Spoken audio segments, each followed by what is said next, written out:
My name is Isla and I'm a registered dietitian.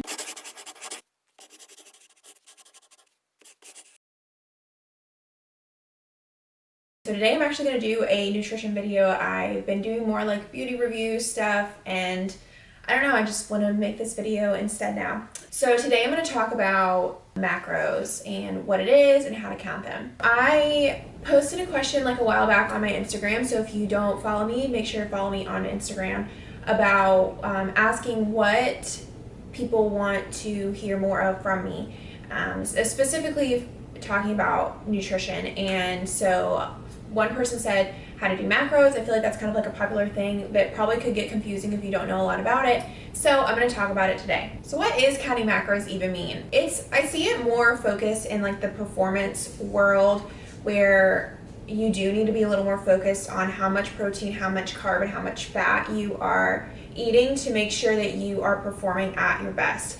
I think that it's kind of translated over into just like general weight loss, that like realm of dieting, just because it's like another trendy thing to do. And it essentially is just like another way of tracking what you eat. But what it really means is, you know, really keeping track of your carbs, your protein, and your fat. There are actually 4 macronutrients, and that's what macros means. It means counting like your macronutrients. And what macronutrients are, like I said, it's protein, carbs, fat, and there's also alcohol that a lot of people don't, I guess, consider. But when you're learning about macronutrients in school with a nutrition degree, you also talk about alcohol as a macronutrient, but it's not like super important. Just know that you do get some calories from it. So if you're drinking alcohol, like you still are getting calories from it, and it's not really included in a lot of any other macronutrients. But I was trying to think of a way to best explain what macronutrients are, because I can imagine they can be like a weird thing to think about. But if you think about food is made up of only, okay, let me try again. So food is made up of macronutrients. There's like, it's like a category of, no, it's not really a category. It's just like an element of food that the body uses for energy, is the best way to put it. And these different macronutrients act differently. And if you take like an apple, it's going to be made up of 100% macronutrients. And then within the macronutrients, it may be like 95% carbohydrates and 5% fat or something. It's probably not. I'm just making that up. So a food is entirely composed of macronutrients. And then different foods have different types of macronutrients, and there can be multiple macronutrients that make up a food. So for like lots of meats have protein and fat. They're more so on the protein side than the fat. Something like an avocado is pretty much going to be 100% fat. Nuts are mostly fat.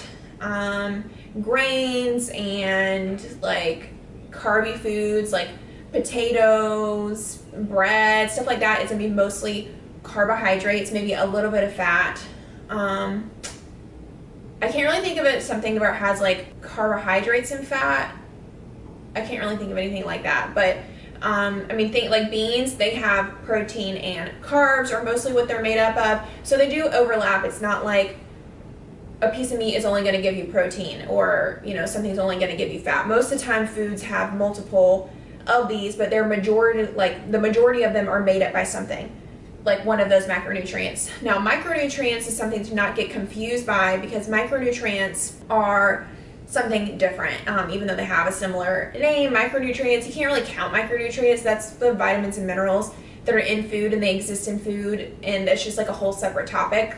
They just have a very similar name. So as far as what these macronutrients do, carbohydrates are for quick energy, so it's what helps you kind of get through the day, helps you to stay alert throughout the day, and especially if you're exercising, it helps you to get through the exercise, because it's what your body breaks down first for energy. Protein is really what helps build up your muscle. So your muscles are made up of protein, and when you eat protein and you're able to do some kind of like strength workouts, then you will build up more muscle. So that's what you need for that. If you run out of carbohydrates within your body will start to break down protein. That's what it goes to. It's more of a long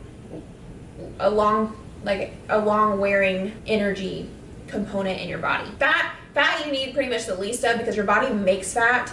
You don't need to eat a lot of fat. You do need a little bit of fat, especially the essential fats, which you hear of a lot.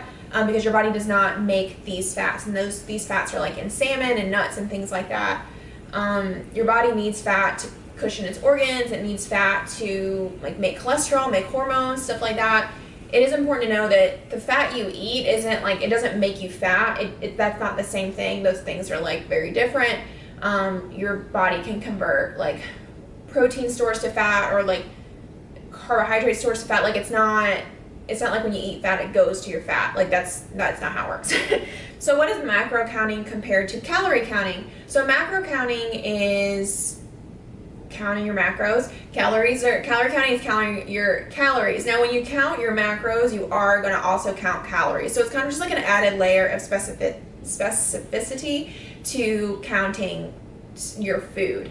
Calorie counting doesn't really address macros, so in a way macro counting is better because you're making sure that you are at least getting enough protein and like enough fat and carbs. Where calorie counting, I mean, you could pretty much probably eat like candy bars all day long and you'd be meeting your calories, but that's not a healthy way. So at least macro counting makes you eat a little bit more healthy. So how do you count your macros? So I'm not a dietitian that helps people count their macros. I do sometimes count my own macros, but not because I'm into it. It's just a way of nutrition that makes sense most to me. Anyway, and so the way that I do that is by using MyFitnessPal, and I don't do it all the time, but sometimes when I just like want a little check-in to see how I'm doing, or especially like I'm training for a marathon right now, so I've been trying to understand what it's like to eat like 70% of my intake from carbs, and like tracking that has really helped to make sure that I don't overdo it on the fat but have enough protein and also get in all those carbohydrates. So if you use MyFitnessPal and you go in and you put in like your weight and height and stuff and your goals, I think it does a pretty good job of saying what you need. But as far as customizing it, I would really encourage you to meet with a dietitian, because I just imagine it can be really hard to just guess what your body needs based off of no knowledge. Because MyFitnessPal does a good job of a basic guessing, but it doesn't help. Like I'm constantly going in there and tweaking what I need, but I just know from education that what I need, I don't just guess. So I feel like you should really meet with a dietitian in order to know how to change the macros in there. So you go into MyFitnessPal, you can edit in the macros, edit in your calorie goals that it guesses for you, or if you were to meet a dietitian, and then you just record everything you eat on there, and you'd really pay attention to what foods are going into what categories, how many grams of each macronutrient you have left, and that's how you basically would count your macros. You'd probably need a little better of understanding of what macros are as far as like the sources of it, so like protein, like meat for protein, and you kind of learn as you go. Like even I learned, sometimes I type that in and I'm like, oh, I didn't realize that pasta was so high in protein. But to know the general food groups is probably helpful when you count your macros. So as far as my review of how macro counting is, I'll start with the negatives first. I would not want to see anyone on to count their macros for a long term. I think it's good to, if you're interested in really understanding, I think it helps you to understand nutrition a little bit better to count your macros, and even just track on MyFitnessPal could help you to understand like what foods belong to what categories, and why eating a high-fat meal is going to make you feel fuller longer, or like why eating like Alfredo spaghetti causes you to have a stomach ache, probably because it's really high in fat. And so I think it does help you to get like a better understanding of nutrition. But if you're really not into tracking things and you just want to do things like a little more intuitively, or you just don't feel like you have the time, I don't think macro counting would honestly be good for you. I think it's really just supposed to be intended for like performance, because that's when you need to be super specific and strategic about what you're eating. From day to day, I think there's other ways you can try to lose weight, but if data is something that you really enjoy, if you really enjoy getting to know what you eat and understanding everything about it, macro counting could be good for you. I don't like how it does not consider the micronutrients like I was talking about earlier, and that's mostly found in like fruits and vegetables. So I mean, you could probably meet all your macronutrient goals by not eating a single vegetable all day, because vegetables, they don't really have a lot of anything in them except they have a ton of vitamins and minerals. But that's what macro counting isn't concerned about that. So you could become deficient on vitamins and minerals, and that's just what is going to keep you healthy during this time. Like I said, it's also pretty time consuming to go through every day and really like plan what you're going to eat and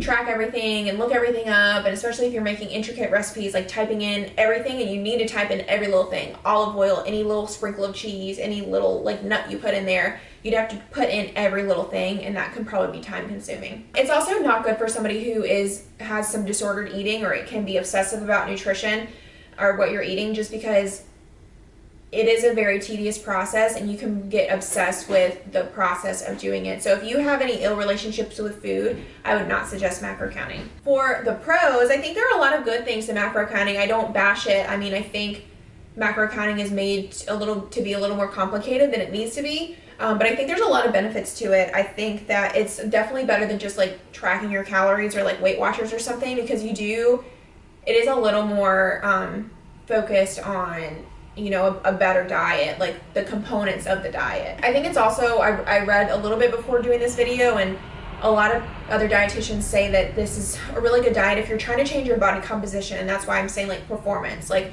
if you're trying to gain muscle and like weight lift, then this is a really good diet to do that, because it helps you to understand like what you specifically need to eat to do that. Or, you know, if you're training for some event and you really need to get in a ton of carbohydrates, counting this way is really going to help you to reach that goal better than just like going through the day and like picking stuff out to eat, because you need to be more specific. As far as weight loss goes for this, I think that it could, like I said, it could be a good way to lose weight. I think there's other ways you can do it, but I don't see this being like the, you know, best way to lose weight. It can also help you with portion control.